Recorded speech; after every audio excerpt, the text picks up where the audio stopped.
I'm Melissa Harris Perry, and I'm the founder and the president of the Anna Julia Cooper Center. Now, we are an independent organization with a mission of advancing justice through intersectional scholarship and action, and we're super excited to have you with us.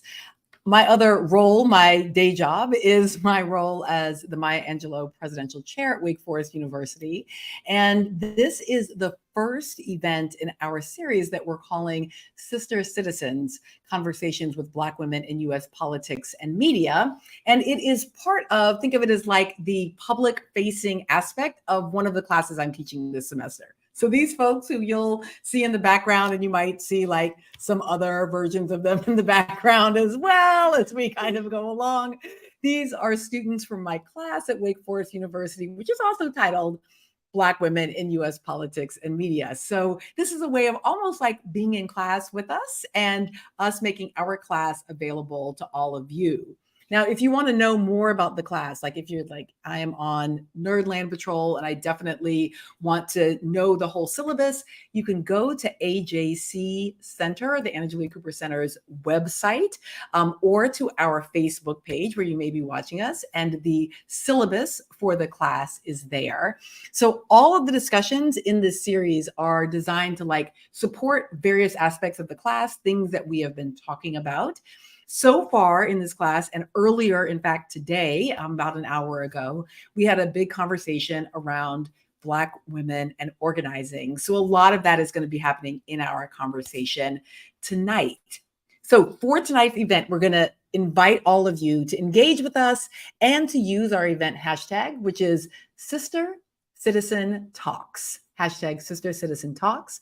And we also invite you to post comments or questions on the Facebook page. The students already posted their questions in our course site.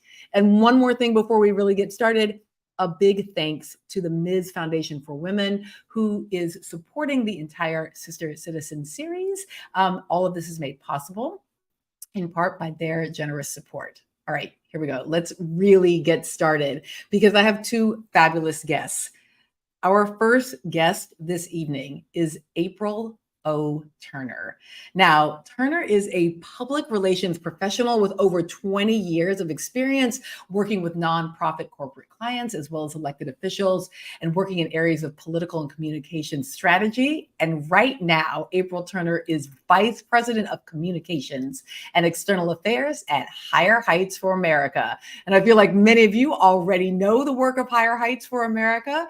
April also, and this is going to become important in a moment in particular, holds a bachelor's degree in legal communications from Howard University and a master in political communication from the George Washington University. April, how are you? Thank you. Hi, I'm doing well. Thank you for having me. There's like a whole Howard cabal thing that we have to talk about. Yeah, do it. Part of what's going on here. So in order to get like the rest of that going, let me introduce our second guest, who is Stephanie Brown James.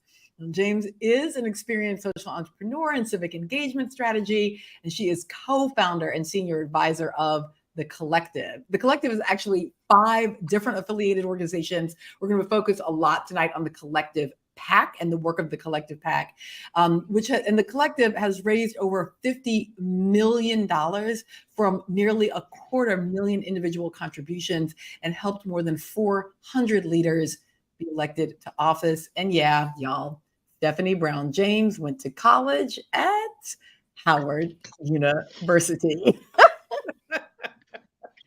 Howard hand. Yeah, I feel like we're going to talk later about whether or not the vice president is actually just part of like a secret attempt by, or maybe not so secret attempt by y'all to run the world. Maybe not so secret. Okay. Hi, good to see you all. It's so great to see you. And the students are excited. They've all the questions for you. We're going to talk mostly about Black women tonight because that's the class and that's the conversation. But I feel like I would be remiss if we didn't start with the news of the day a little bit. But I want to start with the news of today by going back 50 years. So Zach, who is producing for us tonight, will you play us a little Shirley Chisholm circa 1972, please? We are entering a new era in which we must, as Americans, demands stature and size in our national leadership. Leadership which is fresh, leadership which is open, and leadership which is receptive to the problems of all Americans. All right, Stephanie, I want to start with you on this. So here we can hear Shirley Chisholm, 1972, as she is announcing her bid for the U.S. presidency, saying the kinds of leaders that we need in American politics. Today, we're looking at a potential shutdown of the government once again. How far are we 50 years later from the kind of political leadership that Chisholm called for? So I think I'm going to start with positivity and saying that we are very far from 50 years ago. We are at a place now where you have major metropolitan cities that have Black women mayors. We are at a place where we now technically, according to the numbers, have equity and representation in the House of Representatives of Black people compared to the population.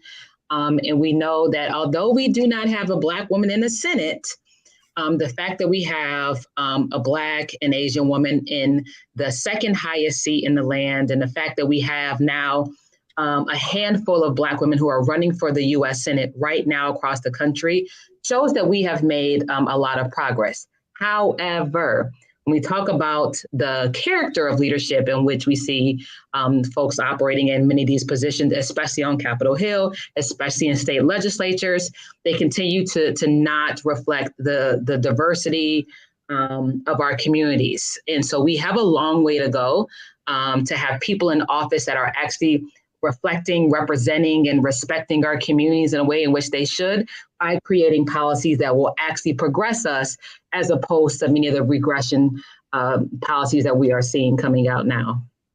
April, I want to let you weigh in on this as well. No, thank you. I totally agree with Stephanie. There's been lots of progress, but we're at this odd place in time for Black women. There's been some progress, but we're also, I think we're seeing a little bit of regression.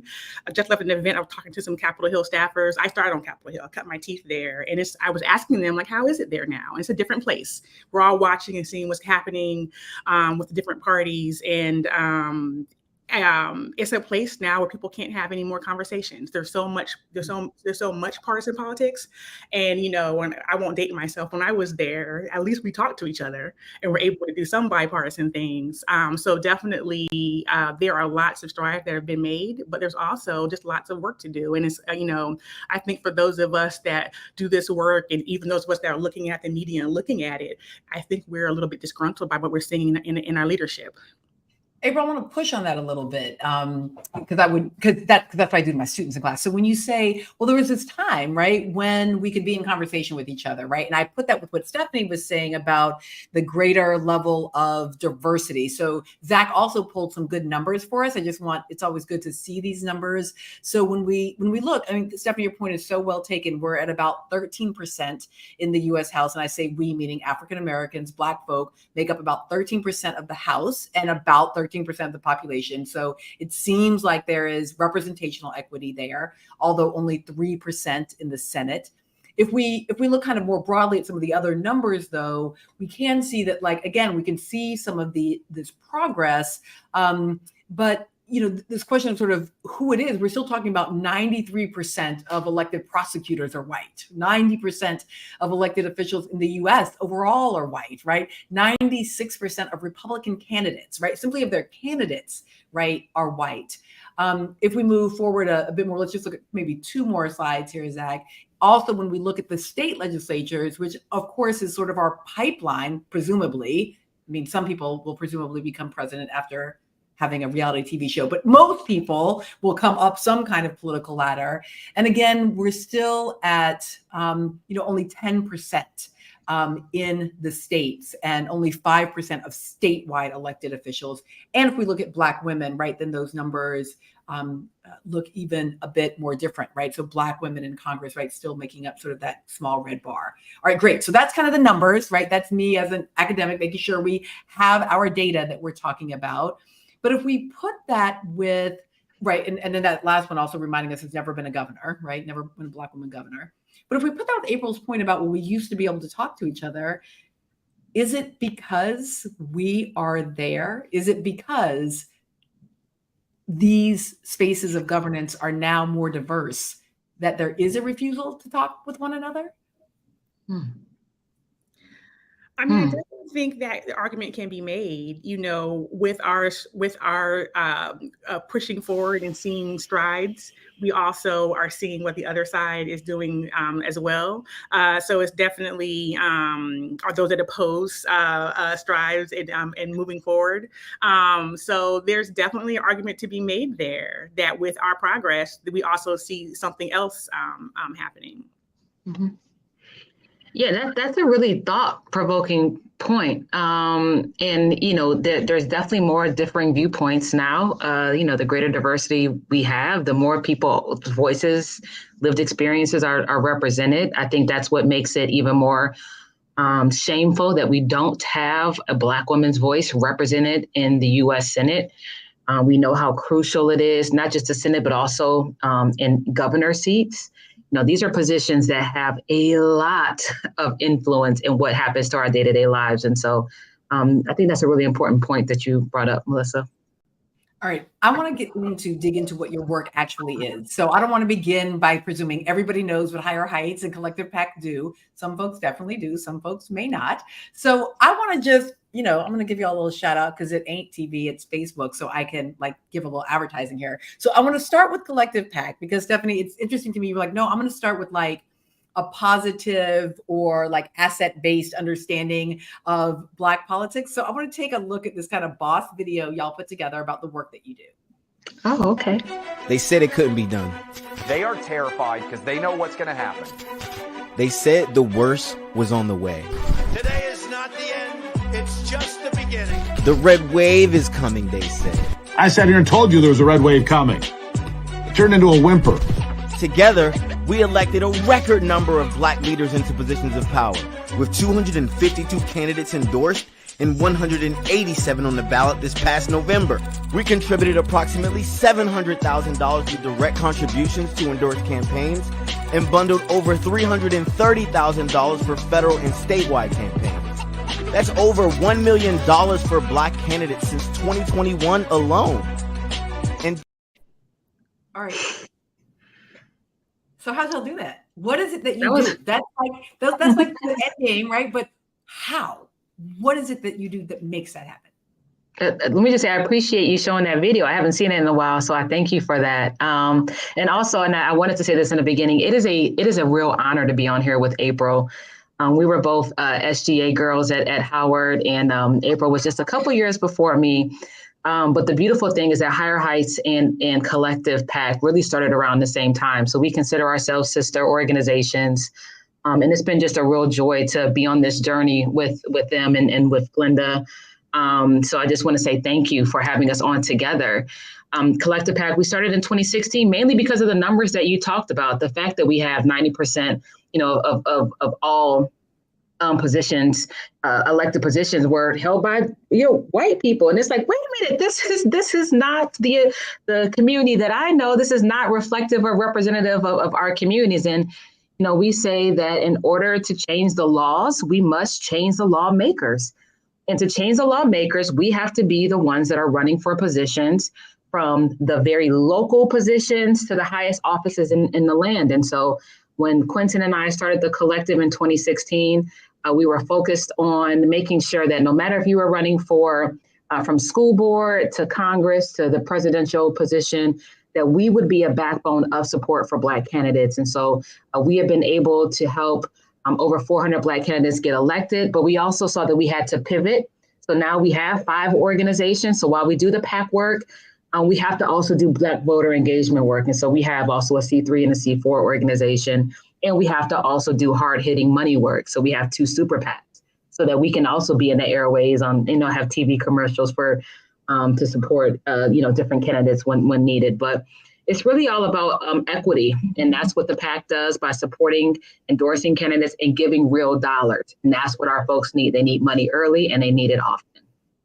All right. Now I want to not, as you point out, you all are sister organizations, you work together frequently. So we also wanted to show a bit of a communications campaign that Higher Heights did in 2020. It's one of my favorites. So this is the We Got Next campaign. And I want to take a look here particularly at Lucy McBath, who is a representative now from Georgia.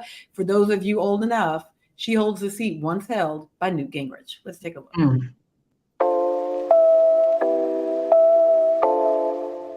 Women are standing up now. Women of color are standing up because there's so much at stake.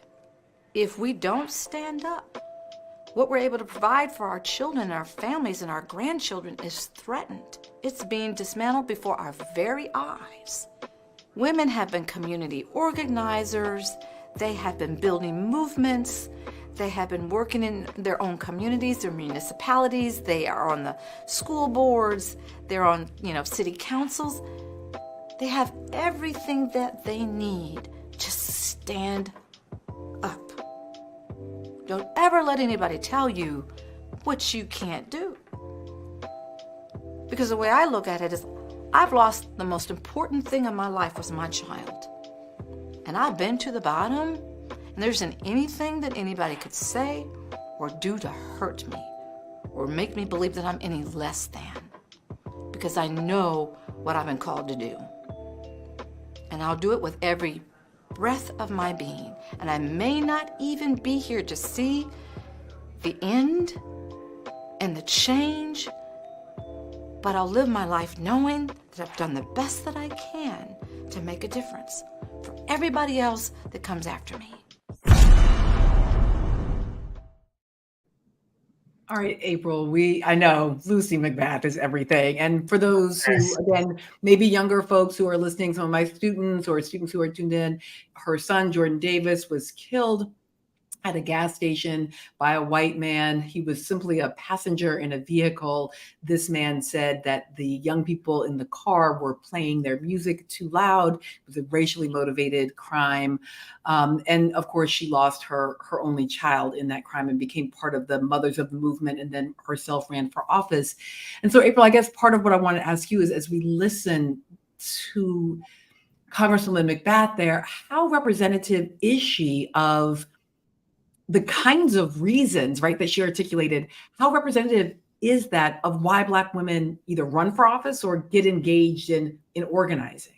No, thank you. And thank you for showing that. I love her. She's such a great voice to have in Congress. And Higher Heights is a political home for Black women. We were founded 11 years ago, and we work to harness our power. And we already know that Black women are powerful beyond measure. But when we harness that power, we are really a force to be reckoned with. And we do that through supporting candidates like Lucy McBath. We do that through supporting voter engagement and supporting candidates that help us advance the policies that we want to see in our communities. And she's an important person to look at, an example of her, because so many times people think I'm not qualified to run for office. I can't run for office. And what she brings to the table that's more powerful than anything that we all have is her shared lived experience. What she has been through, for her to be able to run for Congress, and as you mentioned, in Newt Gingrich's old seat, and be able to lobby for gun safety in this country is such an important voice to have in Congress. And, Higher Heights is all about making sure that Black women are at the decision-making table. And, we believe that when we are at that table, better decisions are made. And when Black women come together to make decisions, we don't just do it for our own communities. We do it for everyone. We're looking out for everybody under the tent. So that is our work, and she represents it beautifully. So thank you for using that video. Okay. Most of the students in my class are not Black women. Some are, but most are not. Why should they care? Go ahead, April. I mean, the issues that impact our communities are the issues that impact everyone. And, we have had this question come up along our path of being Higher Heights. And it's like, can we be down too? Yeah, if you're an ally, come on. We want people that want to see Black women in office and see us lead our community. So yes, but the things that we care about, whether it's safe communities, gun violence, abortion access, healthcare, give us our whole dollar, pay equity, are all the things that Americans care about. So, again, supporting us to be in office and to lead on these issues is definitely a vote for all of America and the things that, by and large, Americans can care about. Mm-hmm. Yeah, I 1,000% agree with that. And I would also say that And we need some resources. And that sounds pretty blunt, but the reality is, if you look at the numbers from 2018, the top 500 political donors in the country, one was Black. And so we are working to create a culture in which we as Black individuals can support with our resources Black candidates, but we also need help in that work. And resources is not just money, but it's an opportunity to create an introduction to someone, to have an event for this candidate that is running to represent the issues that are happening in that community. Because as April said, Black people, Black women can represent everybody. And that is what we work to do. And so, definitely we need the support. We need the allyship. And I'm grateful that I think we've been able to get some really good also partnerships with institutional organizations like Emily's List to be, with us along this journey as well.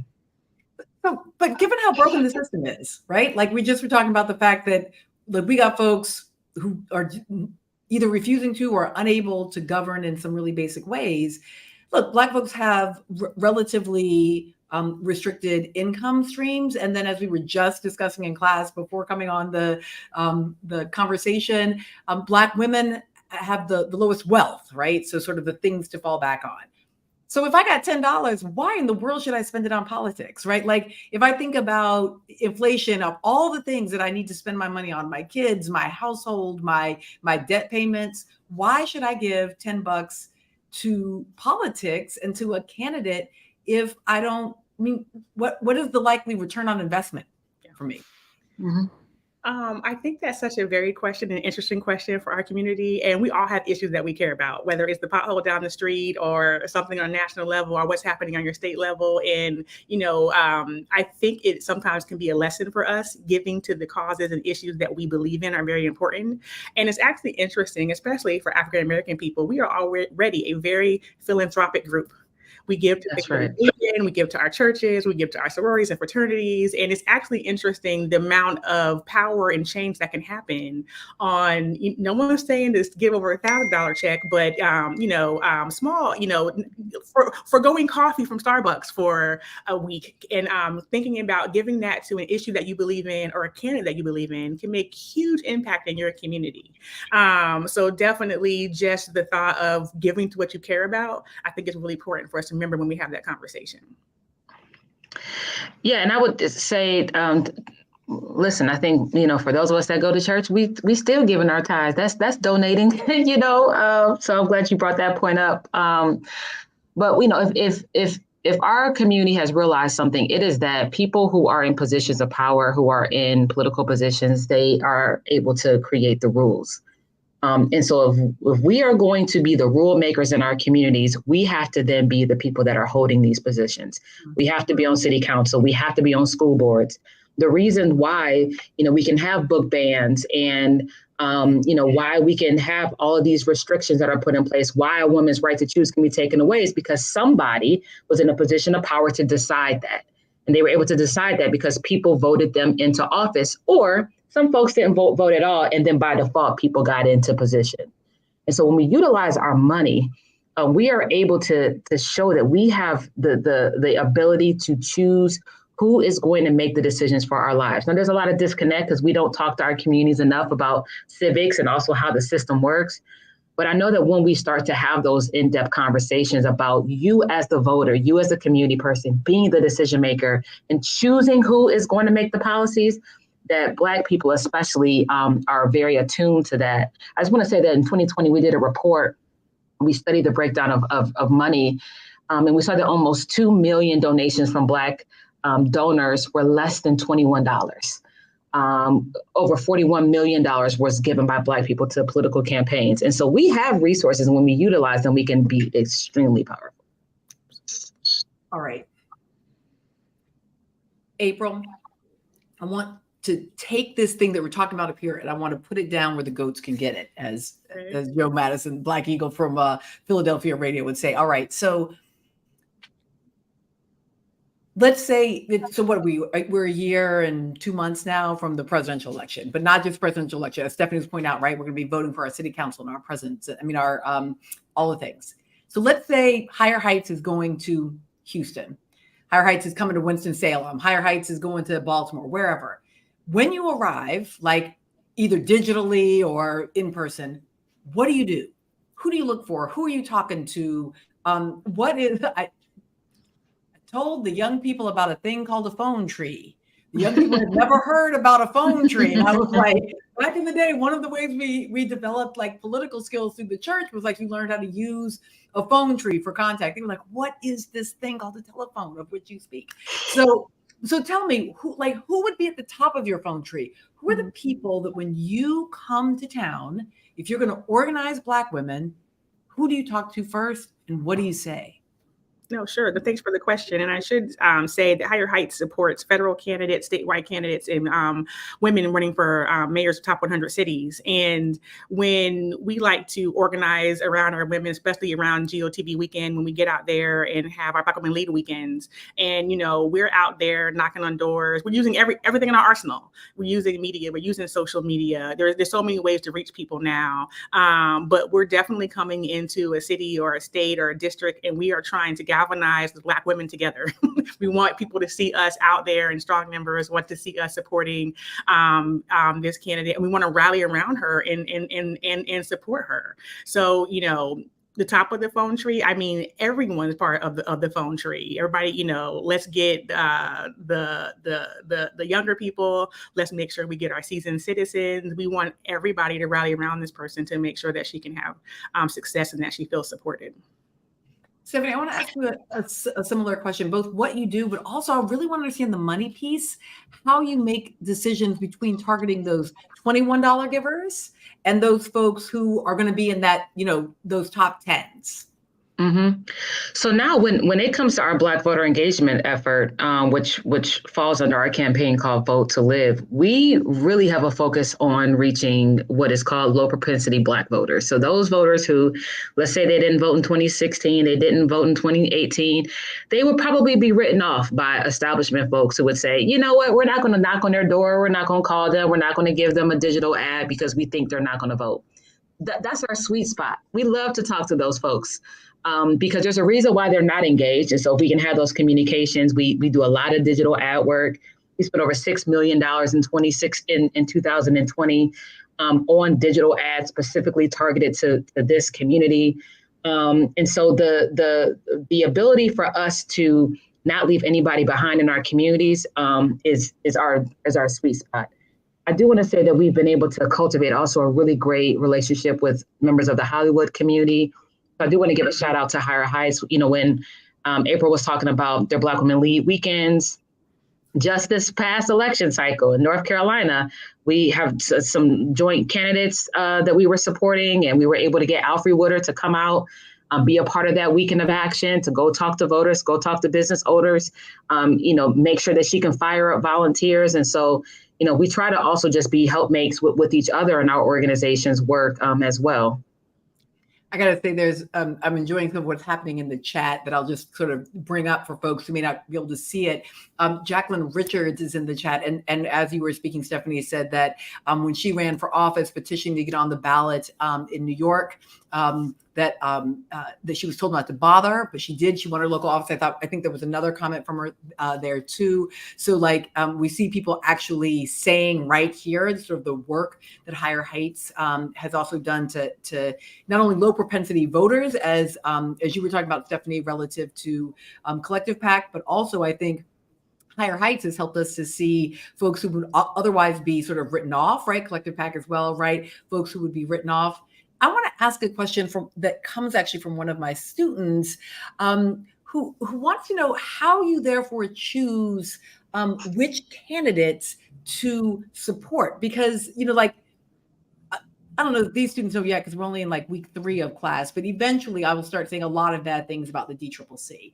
And I will say a fair bit of difficult things about the DCCC and how they make a choice about which candidates to endorse. So how do you make choices, given that resources are always limited? It can't just be based on identity. I'm assuming you're not behind Tim Scott's presidential? No. I like no. Never. How do you decide? How do you decide a candidate has a shot? I'm happy to start. I saw Stephanie smirking though. I'm gonna let her go. No, go ahead, April. Let's always defer. Well, we have a PAC committee. People apply for endorsement, and we put them through a questionnaire, and we ask them the questions that are important. Higher Heights is a membership-based organization. We ask them questions about the issues that they're running on that are important to our members, and we interview each candidate. I love sitting in on those interviews and hearing about what their platforms are, what they plan to do, and that is a good question that you asked also, Melissa, because people assume that we support every Black woman candidate, and that is not true. There's not everyone that aligns with the things that we think are important to move our communities forward. So it is a process, and you have to meet the criteria to be able to get through it. But we give a questionnaire and interview each candidate. Yes, I would say for us, same. We have a questionnaire. You can go to collectivepac.org/questionnaire. That's our first step in the process. It gets you into our queue. We have a great political team led by Kevin Olasanoye, who I would say I hate to say is leaving us soon to become the new. Yes, I know, April. I don't think you heard this yet. But we're very excited. He's going to be the new executive director of the Georgia Democratic Party. So, we're happy for him. Breaking news on the live stream. This is actually breaking news. Yeah. So we're excited for Kevin for that. But our political team will have individual conversations with our candidates. This cycle, for example, our goal is to endorse 350 people. I will say that when it comes to statewide and federal candidates, we have a committee, a smaller committee, which includes myself, our other co-founder, Quentin, my husband, and some members of our team. And we have conversations with those statewide and federal candidates. We honestly don't have the capacity to have it with those who are running on local and some other statewide offices, but our team does talk to them after seeing how they align with not just their values, but also, are they actually prepared and ready to win? Do they have a team? Do they have a plan? Do they have a budget?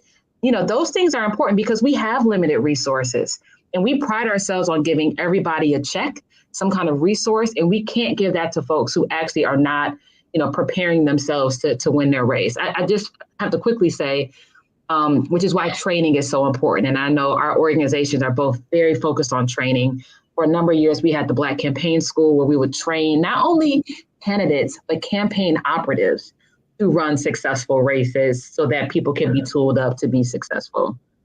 So that question came from one of the students you see behind me over this shoulder, but I'm going to turn just a little bit because, whoops, no other way. Nope, it's got to be this way. Sorry.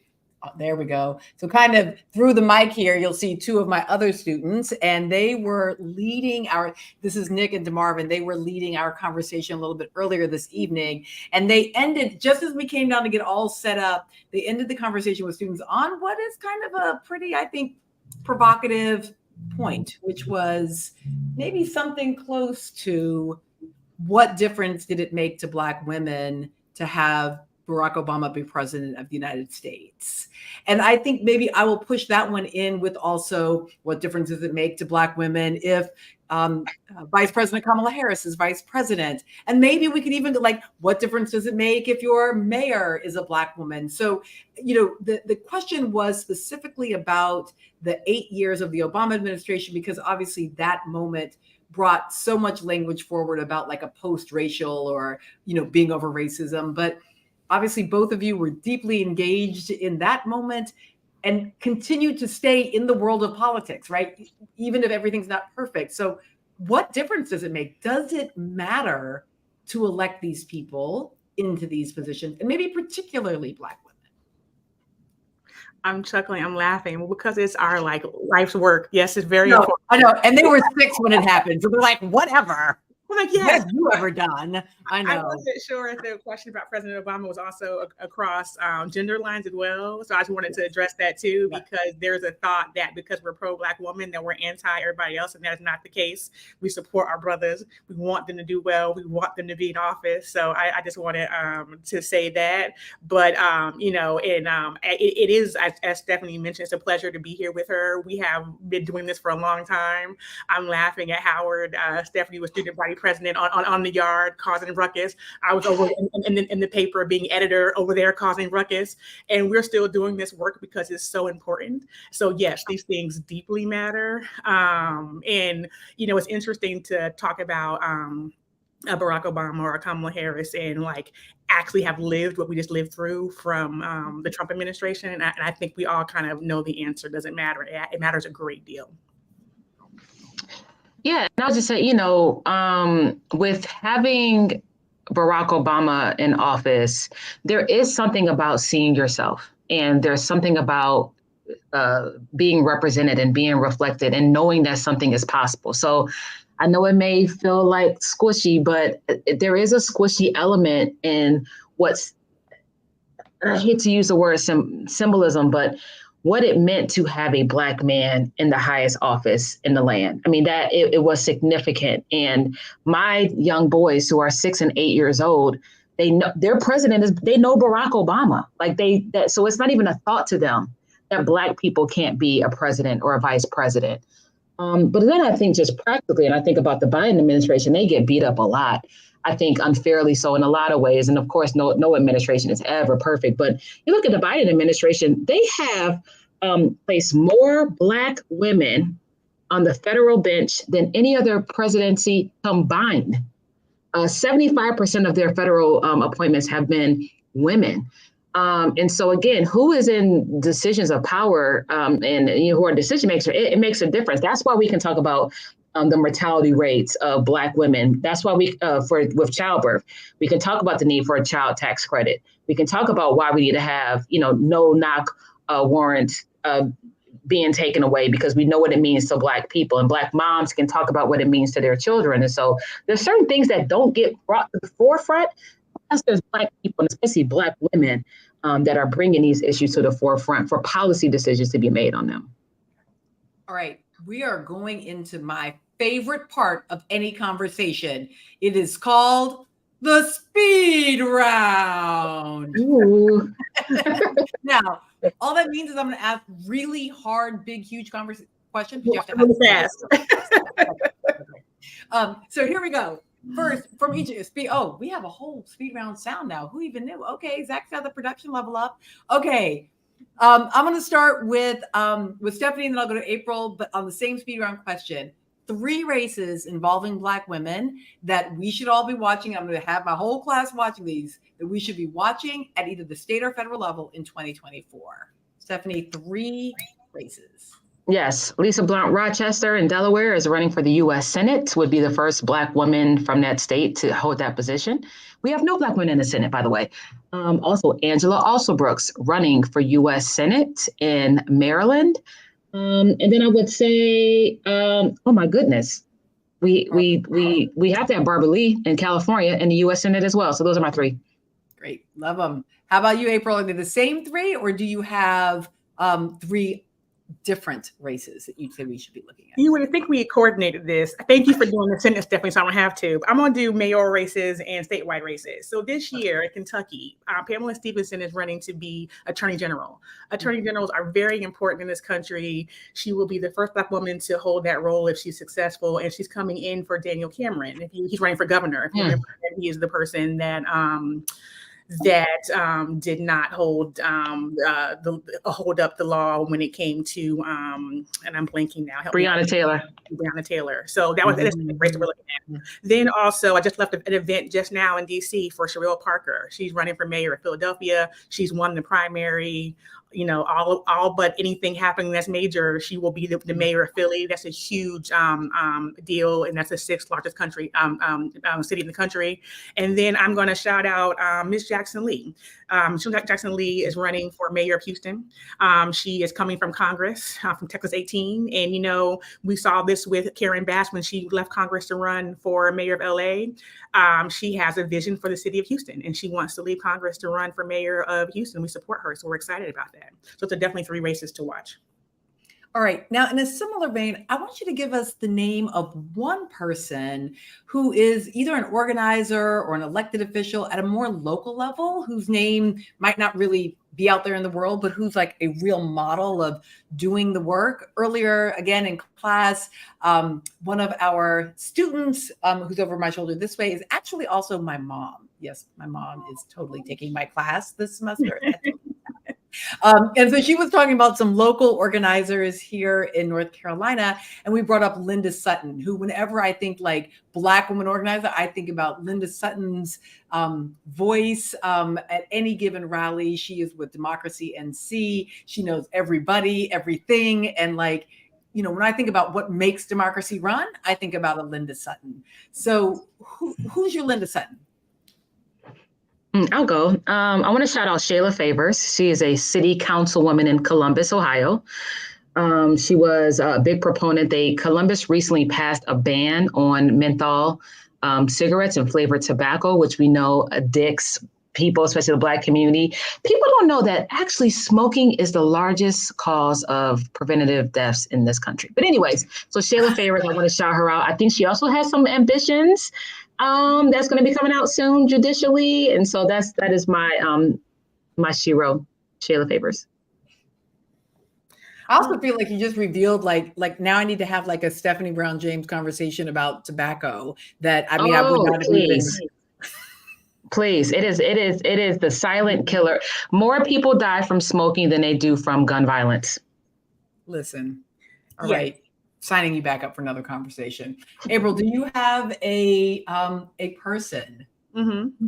You know, there's so many women that I admire, and you're right. They are the backbones of our communities. And we just saw on a larger level, how impactful organizing was in Georgia in 2020 around Stacey Abrams and Brittany Willie and Say You Vote. But, you know, there are people organizing. Trevor Reed is a sister that ran for mayor in Oakland who comes from organizing. They're just so many to like name a few, but really respect that they're on the ground and making sure that our issues are being amplified from wins. I see lots of love for Shayla Favors coming in on our live stream, and also Jacqueline Richards gave us the name of Natalie James. Oh. Now I'll say one of my other students asked like the classic student question, which is advice.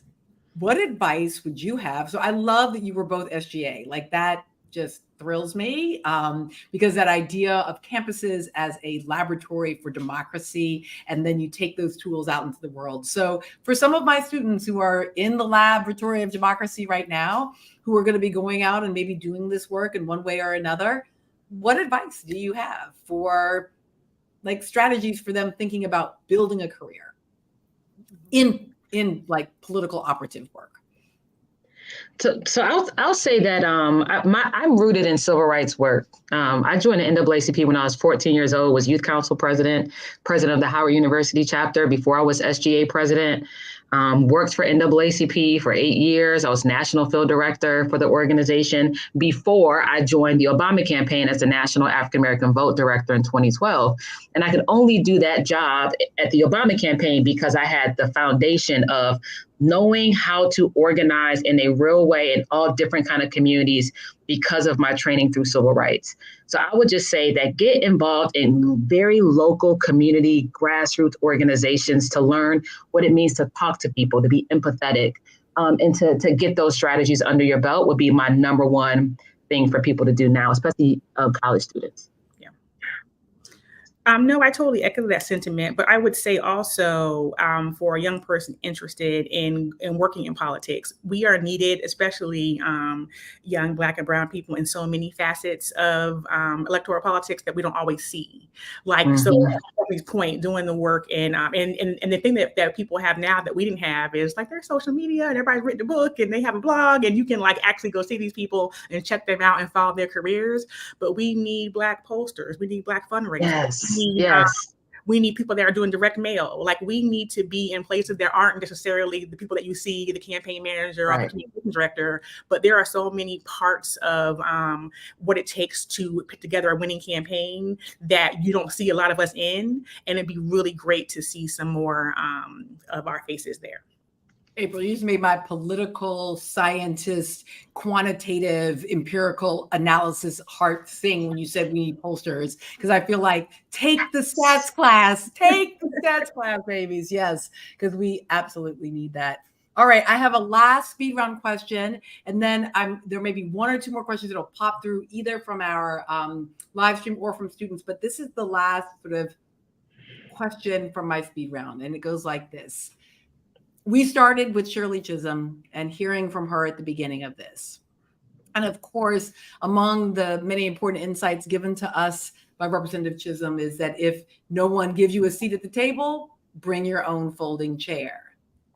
Of course, this summer in Montgomery, Alabama, we saw folding chairs used for Black liberation in a different kind of way. Yeah, so now the folding chair is a vision of representation. Yes. So let me just ask it this way. In the work that you do, how do you use your metaphoric folding chair? I use it to sit down. I use it to sit down, to take a break, to be a mom, to be a wife, to get perspective on life, and to get recharged, because the work is hard. But yeah, that's what I use it, just to sit down, get a break, baby. Stephanie, your children must be better than mine if you get to sit down while parenting. That is, you must have better behavior. I have to go outside to do it while they're in the house. Ain't no sitting down during school. Yeah, they don't really allow that. They're like, get up, mama, get something. Yes. April, what do you use your metaphoric folding chair for? And yes, and trust me, me and my friends had a great time laughing at every meme and every video about all day long, like stop, April. But I have one more. But I will say, what Shirley Chisholm stood for, and her symbolism with that chair still stands. And especially for young Black women of color, there are so many tables that we're still not around. And I watch it. I mean, I have been in rooms and I'm like, wow, we really just go to the side, or like take that chair, use your elbows and put it right there and sit down, and don't go around to the side of the table. Sit down at the table because we deserve a seat at the table. So I'm gonna say what that nugget she gave us still holds true, even though we're using chairs for other reasons now. We also are using it to sit at those tables because it's still important. Okay, I just feel like I have to ask this since we're on it. Were you at all? I gotta say, maybe it's because I live in a world of relative privilege in the academy, and people are thinking thoughts and ideas and all. I guess I knew we were mad, but I'm not sure I knew like the level of catharsis that was happening around that. And the conversation I kept having was like, whoa, apparently we really. I do not mean every single one of us, and no, there's not a meeting, and there's no card that anyone gives us or any of that. But it was like this important, like, media catharsis around that was happening within Black communities about this moment, right? That I found fascinating about where we are politically, like, and maybe what we aren't saying about how frustrated and angry we are about this moment. Yeah. Yeah, no, I totally agree. I feel like, and some of that we hold in, but especially when I first saw it, and like just the history of that area, the history of the dock, the thing that's happened there. Yep. And, they were like, not today. Like, not today. It was but the way you're right, it kind of caught on. There's definitely something there because everybody felt it. Mm-hmm. And what I loved about it is, you had brothers coming from everywhere, brothers, sisters, they didn't even know that man. Okay. But they say, we're not going to let him go down on our watch. Mm-hmm. And I love how we protect each other in that way. Yep. I also have now started carrying a hat because I didn't even know that was a signal. But now that I know, I feel like I gotta. Oh, now. I know. Throw the hat. All right. Real quick before we go, because I know I'm promising to let you all out and I got to let our live streamers out, but are there students in the room who are like, there's one thing I still need, one final question I still need to ask? Because there were a lot of questions also that I don't tend to ask that are like, tell us about your life and your experience. And I don't tend to ask those, but I do know students often want like a little bit of your personal narrative a bit. So I don't know if you're down for that, or if that's a thing that you all really want to get into at all. All right, we're gonna let it go. Y'all, I so appreciate you. As I said to the students, I said they are doing this for like almost nothing when you should be getting paid many, many, many dollars to do this. So I appreciate so much you taking the time in a busy season to talk with my students and to talk with our broader community. My thanks to April O. Turner of Higher Heights for America and Stephanie Brown James of the Collective PAC. Thank you for your time and for your insights. I also want to thank everyone who has joined us and remind you that this is just the first in a 5-part series. Our next event is on Thursday, October 19th. Once again, we'll live stream in all the spaces where you're watching us now.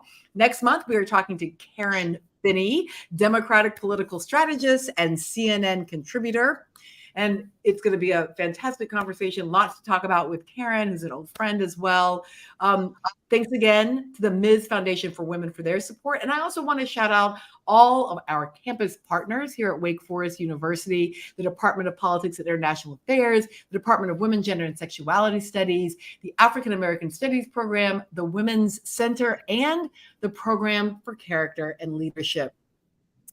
And of course, thank you to Zach and to Shanta, to the whole talented team of the Anna Julia Cooper Center, for Miller, for making it all very beautiful. And remember, you can always learn so much more about the Anna Julia Cooper Center, our team, our work, and our upcoming events on our website at ajccenter.com or right here on Facebook. I am Melissa Harris Perry, and this has been a Sister Citizen Talk.